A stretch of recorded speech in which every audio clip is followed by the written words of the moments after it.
বিবারিয়া কসবা গাউসিয়া হারুনিয়া দরবার শরীফে অনুষ্ঠিত ফুরফুরা সিলসিলার সতুরা দরবার শরীফের পীরে কামিল কুতুবুল ইরশাদ শাহ সুফি আল্লামা হযরত মাওলানা আব্দুল খালিক রহমতুল্লাহি আলাইহির প্রধান খলিফা পীরে কামিল শাহ সুফি আল্লামা আলহাজ হযরত মাওলানা ফতেহ আলী রহমতুল্লাহ আলাইহির অন্যতম খলিফা মূলগ্রাম গাউসিয়া হারুনিয়া দরবার শরীফের প্রতিষ্ঠাতা উস্তাজুল হুফাজ পীরে কামিল মুর্শিদে মুকাম্মেল হাকিকতে কোরআনের ফয়েজ প্রাপ্ত শাহ সুফি আল্লামা হযরত মাওলানা হাফিজ মোহাম্মদ হারুনুর রশিদ রহমতুল্লাহি আলাইহি কর্তৃক প্রতিষ্ঠিত ইয়াদগারে আউলিয়া এই মাহফিলের ৩৯তম বার্ষিক মাহফিলের আজকের এই সালেসব মাহফিলের সম্মানিত সভাপতি হযরত মাওলানা মুখলিসুর রহমান পীর সাহেব খারিলা দরবার শরীফ, সহসভাপতি হাফেজ মোহাম্মদ ইয়াসিন হারুনি গাউসিয়া হারুনিয়া দরবার শরীফ। আজকে আমার পাশে বসে আছেন পীরে তরিকত নোয়াগাঁও নূরে মদিনা দরবারের পীর আলমগীর হোসেন যুক্তিবাদী, মুফতি হাবিবুর রহমান সাদিকি, সোহরাব হোসেন জালালি, নুরি সালাম ফারুকি এবং বিশেষ করে সিরাজুল ইসলাম বেলালি সহ আজকে যাকে দায়িত্ব দেওয়া হলো নতুন খেলাফতের হযরত মাওলানা মনিরুজ্জামান হারুনি সহ আজকে মাহফিলের মঞ্চে বসে আছেন দূর এবং কাছ থেকে আগত পীর মাশায়েখ বৃন্দ, শ্রদ্ধাভাজন ওলামায়ে কেরাম, বিভিন্ন মাদ্রাসার অধ্যক্ষ উপাধ্যক্ষ, আসিফে একরাম, শিক্ষক মন্ডলী, কষ্ট স্বীকার করে আজকের এই মাহফিলে উপস্থিত এই দরবারের আশেকান বৃন্দ, মুরিদান বৃন্দ, শ্রদ্ধেয় এলাকাবাসী, আগন্তুক মেহমান বৃন্দ, মাদ্রাসার সম্মানিত সুপার, শিক্ষক মন্ডলী, শিক্ষার্থী বন্ধুরা, শ্রদ্ধেয় এলাকাবাসী, পর্দার আলে মা বোনেরা, আসসালামু আলাইকুম ওয়া রাহমাতুল্লাহি ওয়া বারাকাতুহু। আজকের এই মাহফিলে অনেক আল্লামা, অনেক মাওলানা, অনেক পীর মাশায়েখ এসেছেন। সবাইকে সম্বোধন করে নামে নামে কথা বলতে গেলে অনেক সময়ের প্রয়োজন। এই সম্মানীয় ব্যক্তিদের যথাযথ সম্মান প্রদর্শন পূর্বক আমি আপনাদের খেদমতে মহাগ্রন্থ আল কোরআনের ৩টি জায়গা থেকে তেলাওয়াত করেছি। আপনি জানেন কিছুক্ষণ আগে আমরা এই গাউসিয়া হারুনিয়া দরবার শরীফের যে হিফজ মাদ্রাসা, এই মাদ্রাসার একজন ছাত্রের মাথায় আমরা বরকতের এবং ফজিলতের পাগড়ি পরিয়েছি। আপনি সকলেই জানেন এই পাগড়ি প্রথা, পাগড়ি প্রদানের যে নিয়মটা, এটা অতি প্রাচীন নিয়ম। অনেক জিনিস কোরআন হাদিসে আপনি পাবেন না। কোরআন হাদিসে যেটা নাই সেটা যে বাতিল তা কিন্তু নয়। যদি তাই হয় তাহলে 1971-এ দেশ স্বাধীন হয়েছে, এটা তো কোরআন হাদিসে নাই, এটাকে অস্বীকার করতে হবে। কোরআন হাদিসে না থাকলেই যে সেটা বাতিল, সেটা অস্বীকারযোগ্য, বিষয়টি কিন্তু তা নয়। এমন অসংখ্য ইতিহাস পৃথিবীতে আছে যে ইতিহাস কোরআন হাদিসের মধ্যে আপনি পাবেন না। যেমন সম্রাট আকবরের দ্বীন এলাহির বিরুদ্ধে যিনি জিহাদ ঘোষণা করে ইসলামকে পরিচ্ছন্ন করে পবিত্র করে আমাদের পর্যন্ত পৌঁছিয়েছেন হযরত মুজাদ্দিদে আল-ফিসানি সরহন্দি রহমতুল্লাহি আলাইহি। এটা কোরআন হাদিসে লেখা নাই,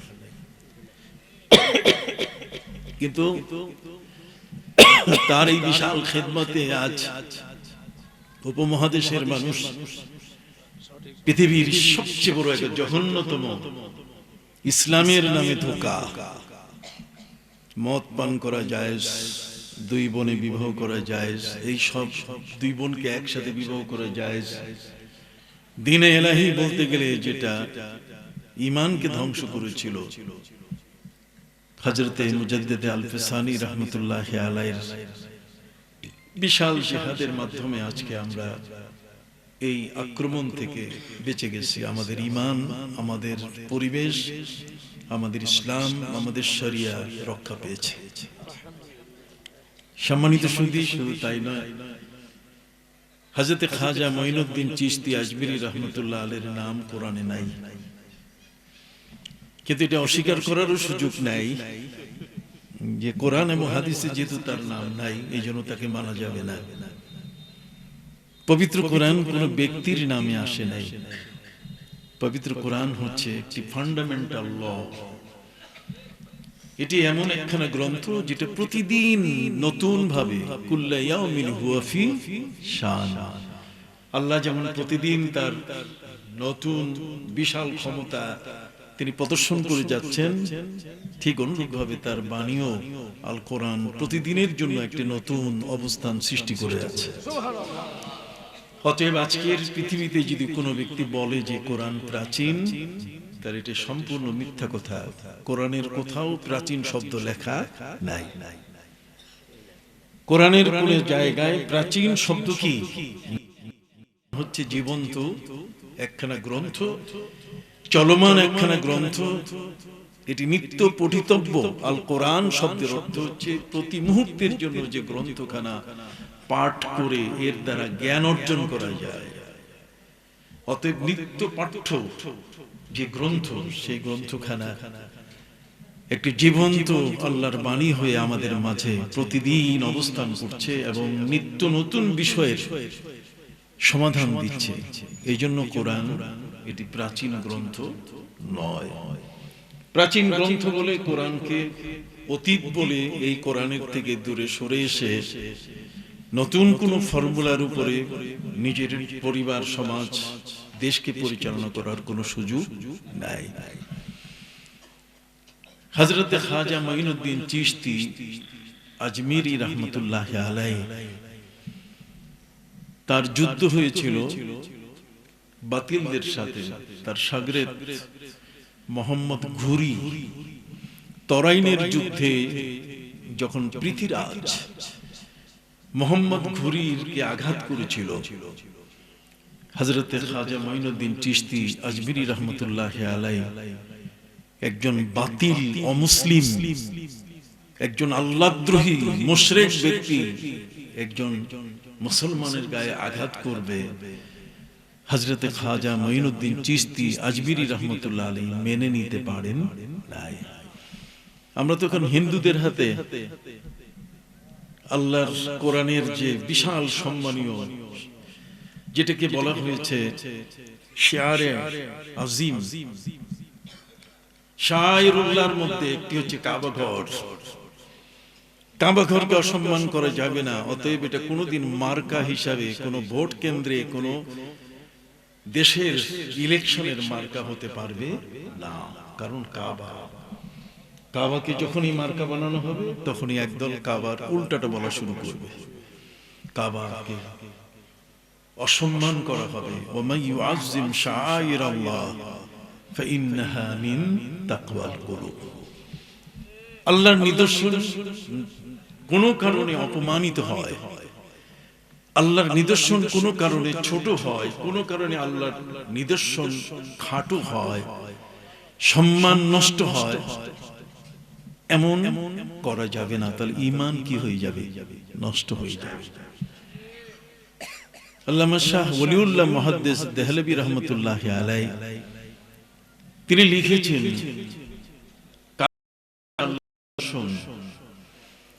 আমাদের প্রিয় নবী সাল্লাল্লাহু আলাইহি ওয়াসাল্লাম হলেন আল্লাহর কি নিদর্শন। অতএব প্রিয় নবী সাল্লাল্লাহু আলাইহি ওয়াসাল্লামের দাড়ি মোবারক, তার চুল মোবারক, তার আঙ্গুল মোবারক, তার দেহ মোবারক, তার গোটা জীবন মোবারক, এর কোন একটি অংশ কোনোভাবে এটাকে তুচ্ছ করে দেখার কোন সুযোগ নাই। সম্মানটা কেমন? যেমন পবিত্র কোরআন, এটি আল্লাহর বাণী সমৃদ্ধ একখানা কিতাব, আসমানি কিতাব। এই কিতাবখানা যেই কাপড় দিয়ে আমরা বেঁধে রাখি এবং যেই রেহেলের মধ্যে রেখে আমরা পড়ি, জুজদান বলেন আর রেহেল বলেন, আমরা কোরআন যেখানে রাখি ঠিক ওই কাপড় এবং কাপড়ের সাথে সেই রেহেলটাও কি সেখানে রাখে। কি বলেন ঠিক কিনা? আল্লাহর যেটি শিআর, যেটা শাইরা, আল্লাহর যেটা শাইরা, শাইরা মানে নিদর্শন, এই নিদর্শনটিকে অসম্মান করা যাবে না। ঠিক আল্লাহর নিদর্শনের মধ্যে হচ্ছে নামাজ। কথা বুঝতে পারছেন? নামাজকে কোনোভাবে অসম্মান করার কোনো সুযোগ নাই। এর রুকু, এর সেজদা, এর কোন একটিকে অসম্মান করার কোনো সুযোগ নাই। সম্মানিত সুধী, ঠিক এমনি ভাবে আল্লাহ পবিত্র কোরআন মজিদে বলেছেন, ওয়ানাদাউল মাওয়াজিনাল কিসতা লিয়াউমিল কিয়ামাহ। আল্লাহ বিচারের পাল্লা দাঁড় করাবেন। আপনি খুঁজে দেখেন কিতাব, সবখানি বলা হয়েছে আল মিজান, আল মিজান হুয়া মিন শাআইরিল্লাহ। মিজান হচ্ছে, পাল্লা হচ্ছে আল্লাহর নিদর্শনের একটা। অতএব এটাকে কোন অবস্থাতেই মার্কা বলেন আর প্রতীক বলেন, এটা শরিয়া অনুযায়ী বানাবার কোনো সুযোগ নাই। যদি এটা আপনি বানান, তাহলে এটাকে নিয়ে কেউ সমালোচনা করবে, এটাকে অপমান করার চেষ্টা করবে। কথা বুঝতে পারছেন? আমাদের ক্লিয়ার কনসেপ্ট, আমাদের চিন্তাধারাটা কখনো পরিষ্কার না। আমরা অন্যায়গুলোকে সবসময় মেনে নিয়ে আমরা অগ্রসর হই। কথা কি বুঝতে পারছেন? সম্মানিত সুধী, ইসলামের এই বিষয়গুলো, এগুলো এমনই সেন্সিটিভ কিছু বিষয়। হযরতে খাজা মঈনুদ্দিন চিশতি আজমিরি রহমতুল্লাহ আলাইহি যখন দেখলেন যে তরাইনের যুদ্ধে মোহাম্মদ ঘুরির গায়ে হাত দেওয়া হয়েছে,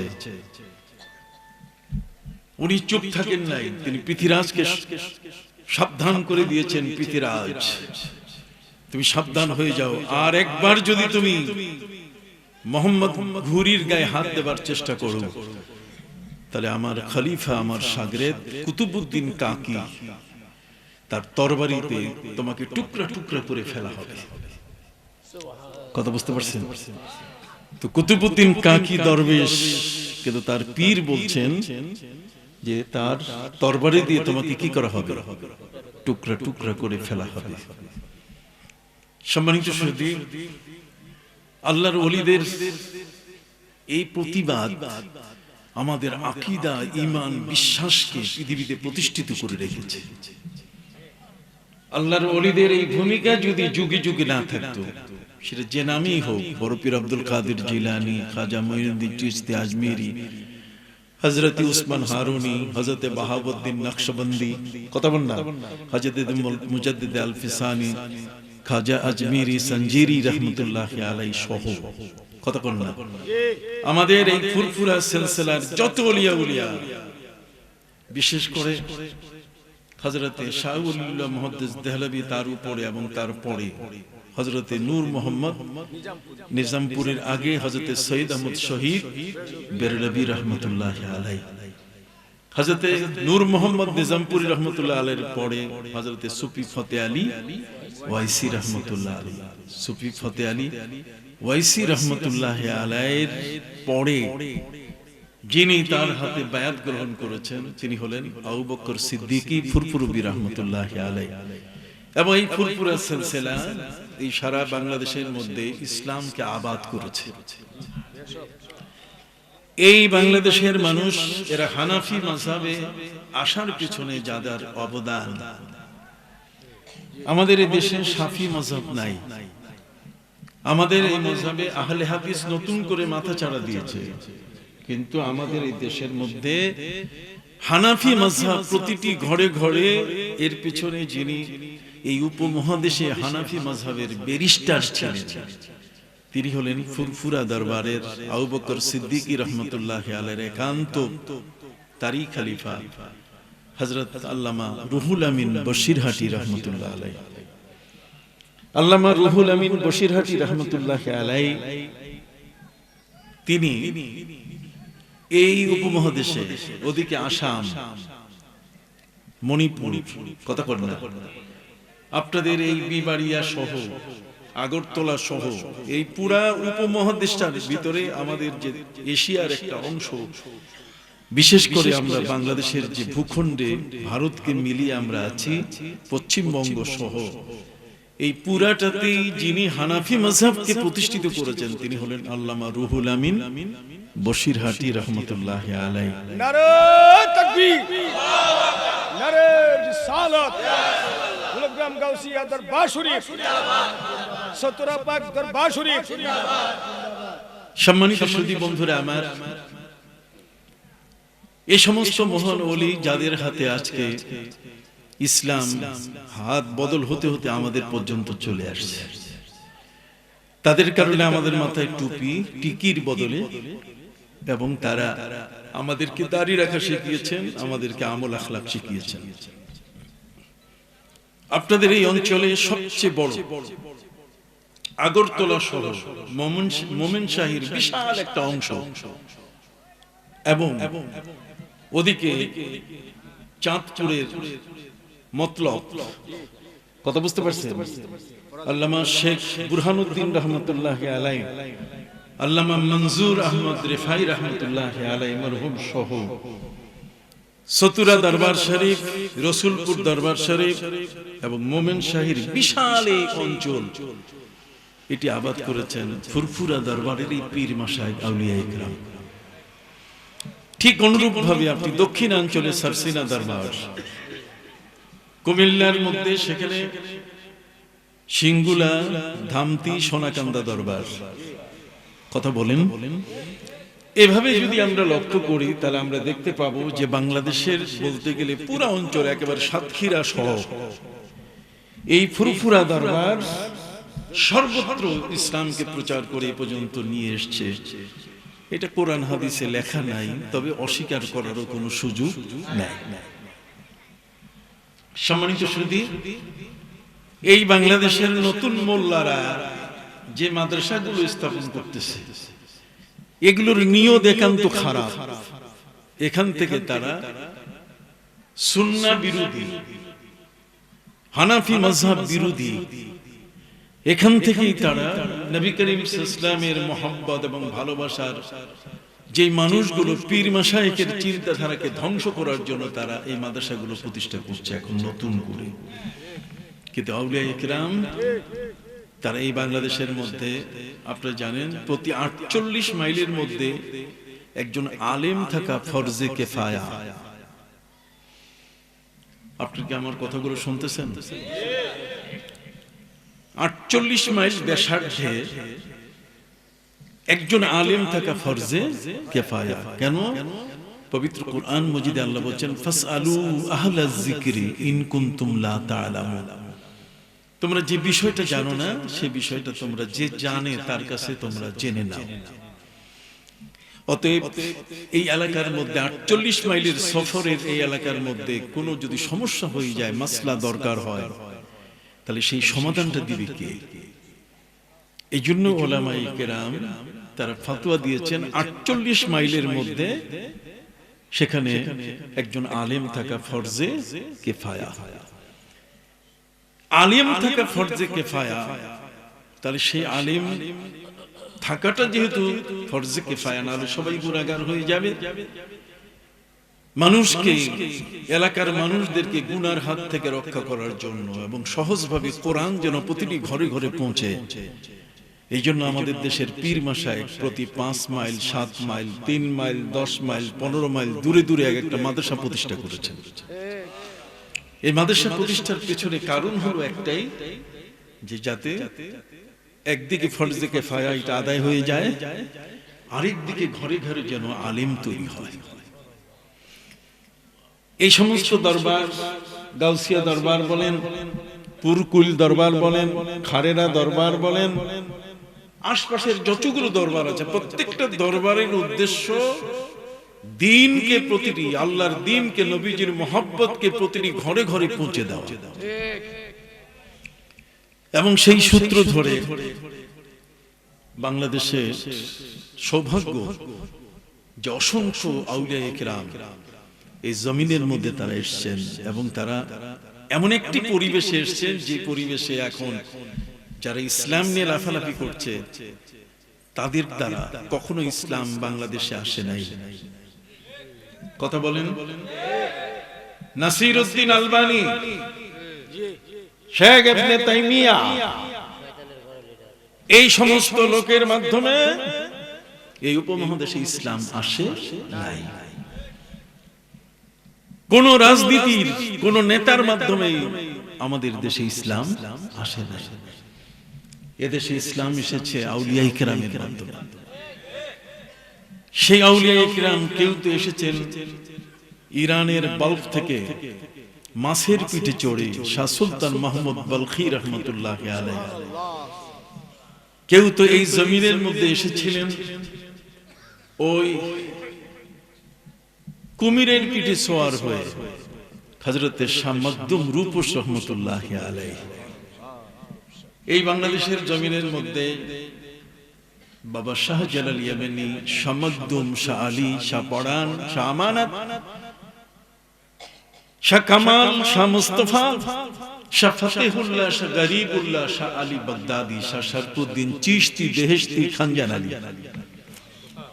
এই জমিনের মধ্যে ফুরফুরা, সরসিনা, সোনাকান্দা, এই পুরকুইল, গাউসিয়া, খারেরা সহ বাংলাদেশের জমিনে যত দরবার, এই সমস্ত দরবারে আউলিয়ায়ে কেরাম তারা এমন একটি সময়ে এই দেশে ইসলাম প্রচার করেছেন যে সময়ে এই জমিনটা এত নরম ছিল না। যেই সময়ে এখানে ইসলাম তৈরি করা, ইসলামকে প্রতিষ্ঠিত করা, মাদ্রাসা করা, এখানে মসজিদ তৈরি করা, আজান দেওয়া সহজ ছিল না। এ দেশটি ছিল গোবিন্দরাজ, গৌর গোবিন্দের হাতে। এ দেশটি ছিল জৈন্তা রাজার হাতে। এ দেশটি ছিল পরশুরামের হাতে।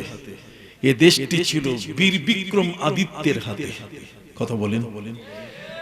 এ সমস্ত হিন্দু রাজা বাদশাদের বাড়ির সামনে দিয়ে কোন মুসলমান যদি পার হতে হয় তাহলে জুতা হাতে নিয়ে আর খোলা ছাতা বন্ধ করে আস্তে করে বগল দাবা করে তার রাজার বাড়ির সামনে দিয়ে তাকে যেতে হতো। মুসলমান পায়ে জুতা পরে যাবে, মুসলমান ছাতা মেলা অবস্থায় পায়ে হেঁটে যাবে, সেই সুযোগটা ছিল না। এখানে অনেক যুবক বসে আছে, আমি ইতিহাস এ কারণেই বলছি। এই দরবারগুলো এগুলো পয়সা কামাইয়ের দরবার নয়, এগুলো হচ্ছে দিন প্রচারের দরবার। দিন প্রচার করতে গিয়ে এই সমস্ত আউলিয়া কেরাম তারা কে কার পরে খলিফা হবেন এই লিস্ট শোনানো নয়, বরং এই দরবারগুলোর কাজেই হচ্ছে আমল আখলাক ঠিক করা। কথা বলো না, এদের আকীদা এবং ঈমানকে প্রতিষ্ঠিত করা, সহিহ মানায় কোনোভাবেই যেন তাদের বিশ্বাস আকীদা এগুলো যেন নষ্ট না হয়। আমি এগুলো বিষয়ের উপরে আপনাদের সামনে অল্প কিছু বলার চেষ্টা করব।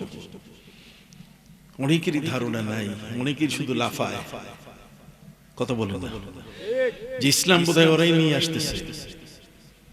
যারা ইসলাম ইসলাম করছে, নিজের নাম যারা ইসলাম রেখেছে, তাদের জন্য ফরজ যে বিষয়টা সেটা হলো শরিয়া প্রতিষ্ঠা করা। শরিয়া ছাড়া শরীয়ত আর ইসলাম দুইটাকে বিচ্ছিন্ন করার কোনো সুযোগ নাই।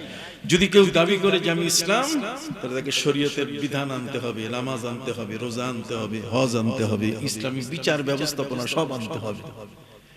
আর যদি আনতে না পারে তাহলে ইসলাম শব্দটা বাদ দিতে হবে।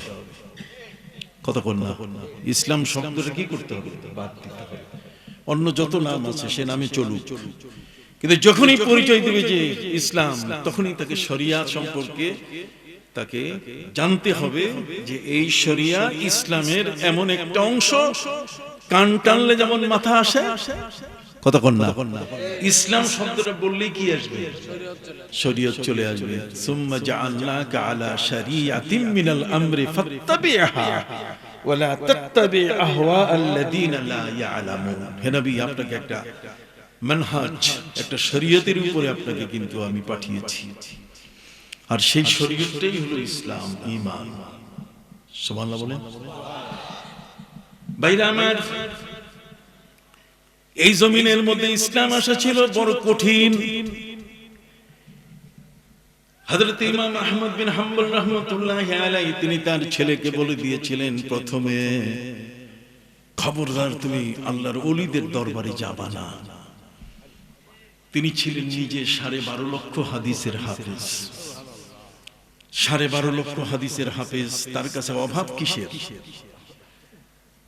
অথচ এই আলিম ইমাম আহমদ বিন হাম্বল রহমতুল্লাহি আলাইহির মতো ব্যক্তি, তিনি তার জীবনে দেখলেন যে আমার তো অনেক হাদিস আমার মুখস্থ। ইমাম বুখারী রহমতুল্লাহ আলাইহির যার দরসগাহে, যার ক্লাসের মধ্যে 8 বার ছাত্র হয়ে হাদিস শিখেছেন, ইমাম বুখারী হাফিজুদ দুনিয়া, ইমাম বুখারী আমিরুল মুমিনিন ফিল হাদিস, 6 লক্ষ হাদিসের হাফেজ।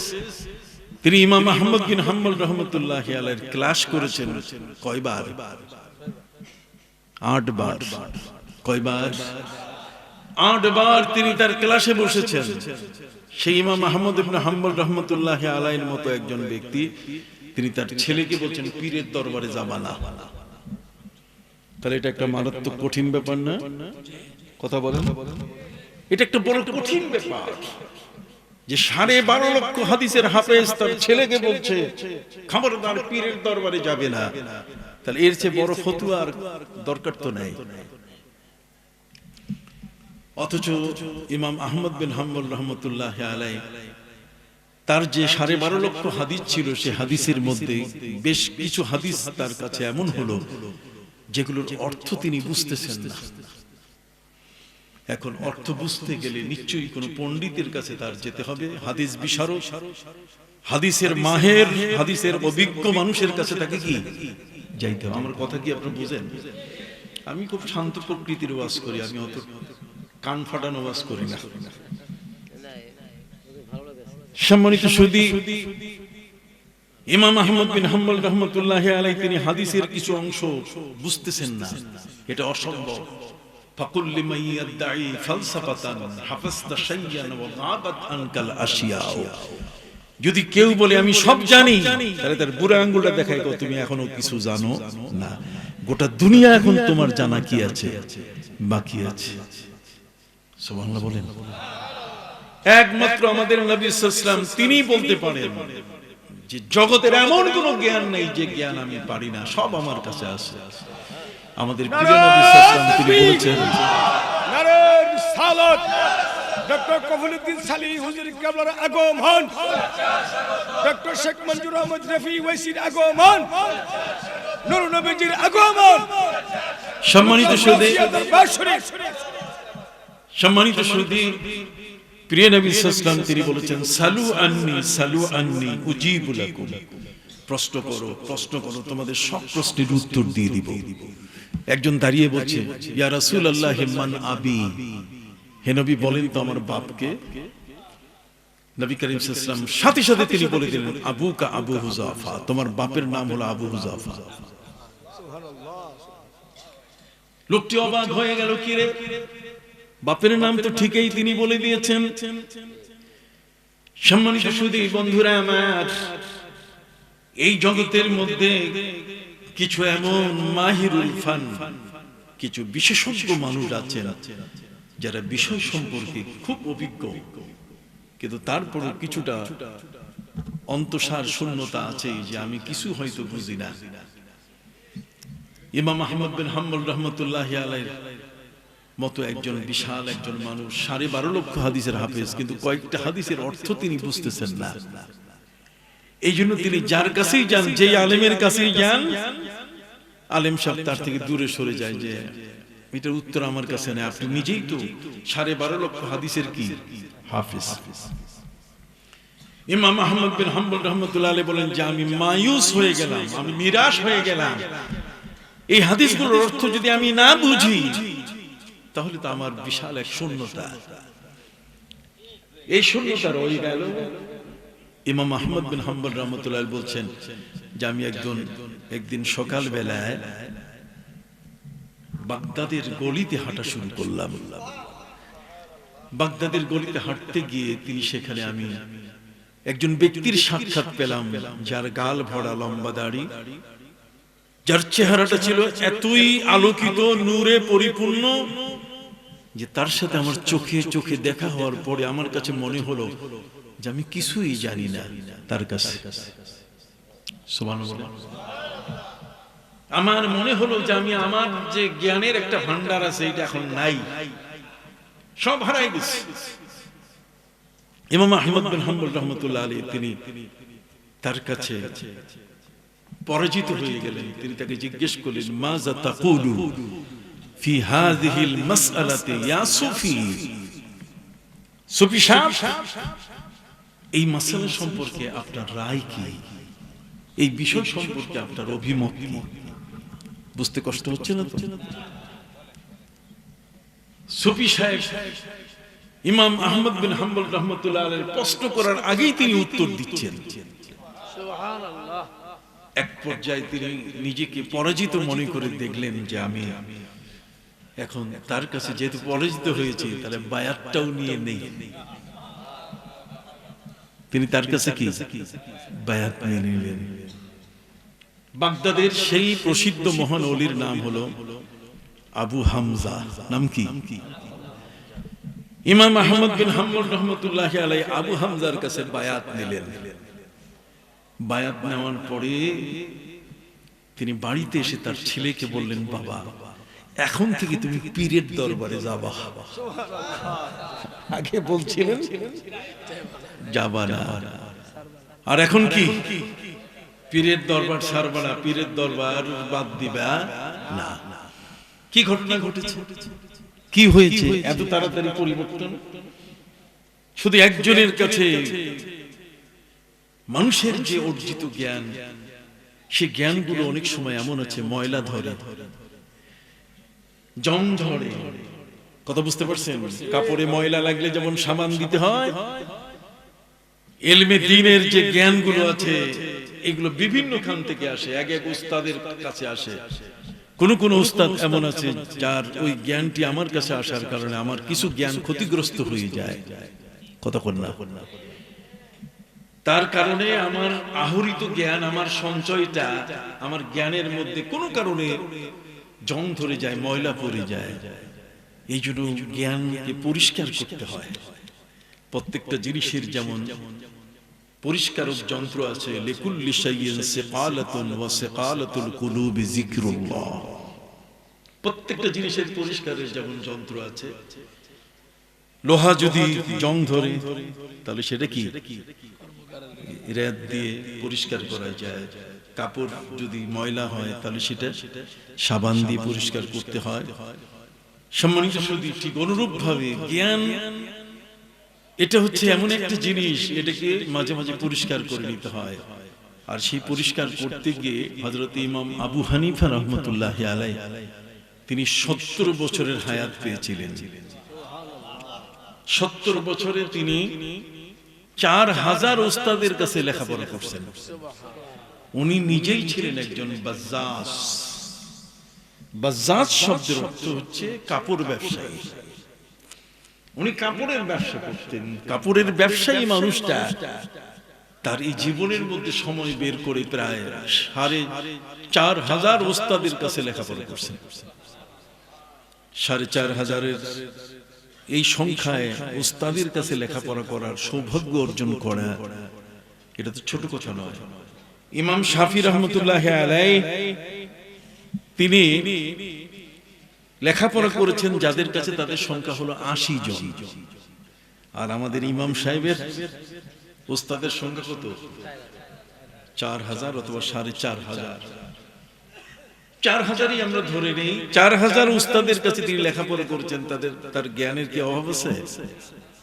কিন্তু উনি বলেছেন একটা চমৎকার কথা, সানাতান লাহালাকা নুমান, লাউলা সানাতান লাহালাকা নুমান। তিনি বলছেন 70 বছরে 4000 ওস্তাদের কাছে যে জ্ঞান আমি আহরণ করেছি, যদি আমার জীবনে 2টা বছর আমি না পেতাম তাহলে আমার 4000 ওস্তাদের কাছ থেকে আহরিত জ্ঞান ভান্ডার সবগুলো ধ্বংস হয়ে যেত, আমিও ধ্বংস হয়ে যেতাম, আমিও পথভ্রষ্ট হয়ে যেতাম। জীবনে যদি 70 বছরের মধ্যে আমার 2টা বছর যদি আমি না পেতাম। হযরত ইমাম আবু হানিফা রাহমাতুল্লাহ আলাইহি তিনি কি চমৎকার করে বলেছেন দেখুন, লাউলা সানাতান লাহালাকা নুমান। ইমাম আবু হানিফার নাম ছিল নোমান ইবনে সাবিত। তিনি বলছেন যে এই 2 বছরে আমি 2 জন আল্লাহর ওলির কাছে, 2 জন পীরের কাছে আমি বায়াত হয়ে তাদের কাছে আমি আমার 4000 উস্তাদের জ্ঞানগুলো আমি পরিষ্কার করে নিয়েছি। যদি ওদের ওলিদের ওই 2 জন আল্লাহর ওলি তাদের দরবারে যদি আমি না যাইতাম, তাহলে আমার জ্ঞানের ময়লাগুলো আমি দূর করতে পারতাম না।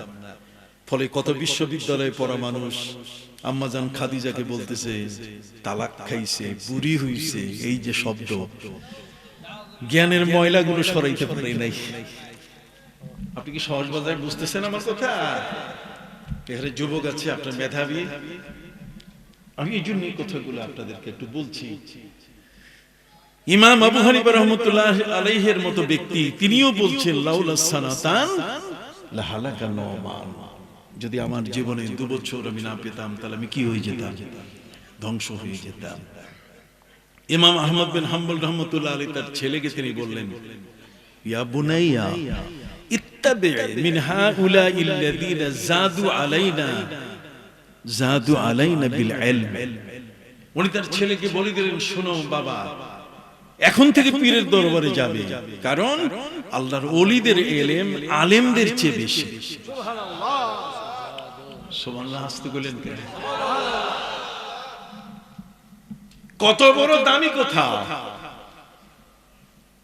12.5 লক্ষ হাদিসের হাফেজ তিনি তার ছেলেকে বলে দিচ্ছেন, ইয়া বুনাইয়া ইত্তাবি মিন হাউলাইল লাযিনা জাদু আলাইনা বিল ইলম।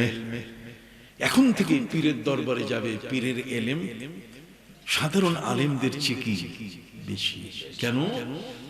তাদের কাছে ইলমে লাদুন্নি আছে, তাদের কাছে একটা স্পেশাল ইলম আছে, যে ইলমটা সবাই যেখানে সেখানে পায় না। ফাওয়াজাদা আবদাম মিন ইবাদিনা আতাইনাহু রাহমাতাম মিন ইনদিনা ওয়া আল্লামনাহু মিন লাদুন্না ইলমা।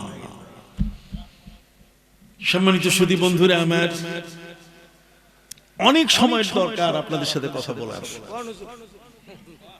কথা বুঝতে পারছেন? অনেক সময়ের দরকার, যাতে করে এই মানুষ 5 জনই আসুক, কিন্তু কিছু নিয়ে যাবে। কি বলেন হুজুর? প্রয়োজন তো আজকে আমাদের এটাই। হ্যাঁ, আলহামদুলিল্লাহ, সেটা না আমার জন্য আপনি বলছেন, তার আমি সাধারণ, আপনি তো আমার চেয়ে ভালো জানেন, আপনি তো আমার চেয়ে ভালো জানেন। সম্মানিত সুধী বন্ধুরা আমার, ইমাম আহমদ বিন হাম্বল রাহমাতুল্লাহি আলাইহি পীরের মুরিদ হলেন, তার পীরের নাম হলো আবু হামজা। কত কোন? তাহলে ইমাম আহমদ বিন হাম্বল, হাম্বলি মাযহাব, মুসনাদ আহমদ ইবনে হাম্বল, বিশাল হাদিসের একখানা গ্রন্থ যিনি লিখেছেন, তিনিও পীরের কি মুরিদ। সুবহানাল্লাহ বলেন। এত বড় হাদিস বিশারদ, হাদিসের পণ্ডিত, তিনিও কার দরবারে? পীরের দরবারে আবু হামজার কাছে বায়াত হয়েছেন। একটু কইতে দেন, একটু কইতে দেন। নবীজির আগমন, নবীজির আগমন, আমাকে একটু বলতে দেন, শেষে একসাথে তাকবীর দিয়ে দিব। একটু থাক, এটা তো রেকর্ড হচ্ছে, সারা পৃথিবীতে দেখতেছে আমাকে, কিন্তু সারা পৃথিবীতে আমি কথা বললেই, শুরু করলেই দেখবেন হাজার হাজার ভিউজ তারা আমাকে দেখা শুরু করে। কি বলে? 200-র মধ্যে ওনার মধ্যে ঢুকে পড়ছে। এরকম ভাবে সারা বিশ্ব থেকে আলোচনা শোনার জন্য তারা অপেক্ষা করেন। আলহামদুলিল্লাহ। সম্মানিত সুধী, ইমাম আহমদ বিন হাম্বল রাহমাতুল্লাহি আলাইহি তিনি পীরের মুরিদ হয়ে গেলেন। আমি দলিল দিলাম, ওয়াহাবী সম্প্রদায়, নাজদি সম্প্রদায় সুফি মানে না। আর ইমাম আহমদ বিন হাম্বল রাহমাতুল্লাহ আলাইহি তিনি বলছেন, মাযা তাকুলু ফি হাযিহিল মাসআলাতি। সুফি সাহেব কি বলছেন এই মাসলা সম্পর্কে? উনি সাথে সাথে উত্তর দিচ্ছেন। তিনি তার ছেলেকে বললেন, এখন তুই পীরের দরবারে যাবে। কেন? আল্লাহর ওলিদের ইলম আলেমদের চিকি বেশি। শুধু এই কথা বলি উনি শেষ করেন নাই, বরং উনি বলছেন, ওহুম উলুউল হিম্মা, আল্লাহর ওলিরা হলেন দুঃসাহসী, ওরা পৃথিবীর কাউকে ভয় করে না। তাদের এই সাহস শক্তি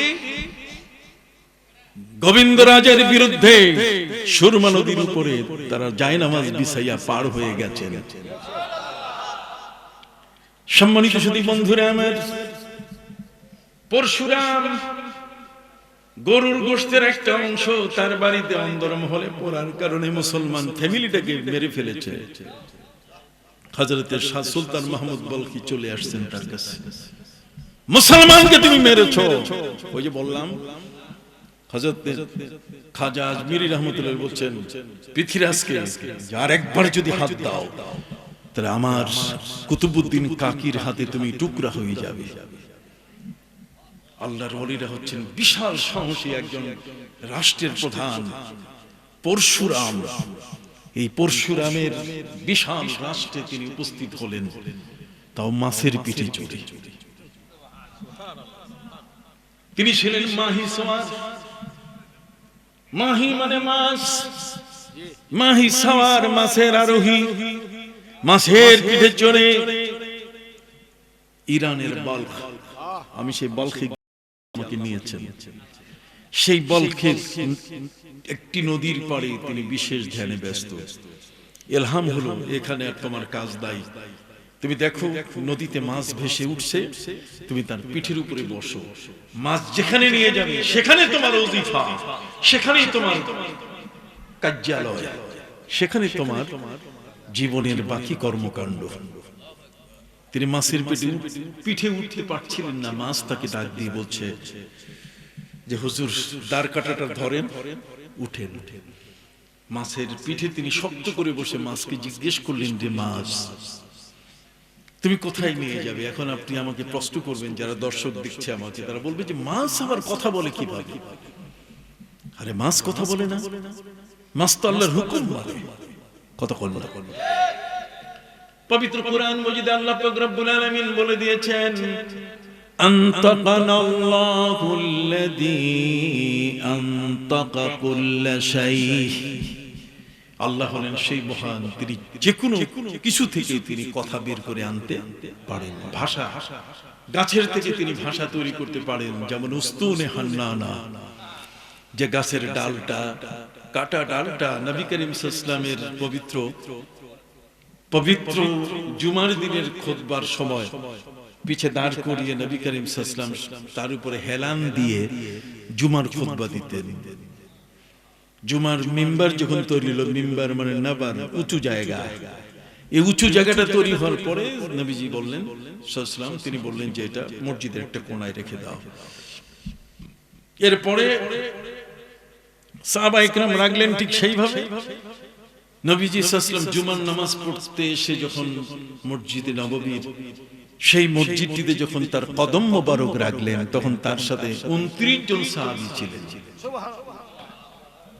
তারা রিপোর্ট করেন নবীজি সাল্লাল্লাহু আলাইহি ওয়াসাল্লাম মসজিদে প্রবেশের সাথে সাথে পুরা গাছের কাটা ডালটা সেটা লাফানো শুরু করলো। কই মাছ যেমন মাথা নাড়ে লেজ নাড়ে, ঠিক এমনি করে লাঠিটা লাফাঝাপা করা শুরু করলো। এমন ভাবে সেটা লাফাচ্ছিল যে গোটা মসজিদের সব ধুলা কুয়াশার মতো গোটা মসজিদ থেকে ফেললো। আমরা একে অপরকে দেখতেছিলাম না। সম্মানিত সুধী বন্ধুরা আমার, প্রিয় নবী সাল্লাল্লাহু আলাইহি সাল্লাম ওই মুহূর্তে তিনি সেটাকে ধরলেন, তিনি ধরলেন, নিজের কিশোর মতো তিনি আদর করা শুরু করলেন। তিনি তাকে জিজ্ঞাসা করলেন, কি হয়েছে তোমার? তখনও গাছের ডালটার কান্না বন্ধ হয় না। এটার নাম হয়েছে, তার কান্নার উপরে নবী কেঁদেছিল, এই জন্য তার কান্নাটাকেই তার নাম দেওয়া হয়েছে। কথা কোন এটা হান্নানা। হান্নানা শব্দের অর্থ হলো হানিনুল জাযা। সম্মানিত শুধু কোন উষ্ট্রী নারী উট যদি তার বাচ্চা হারায়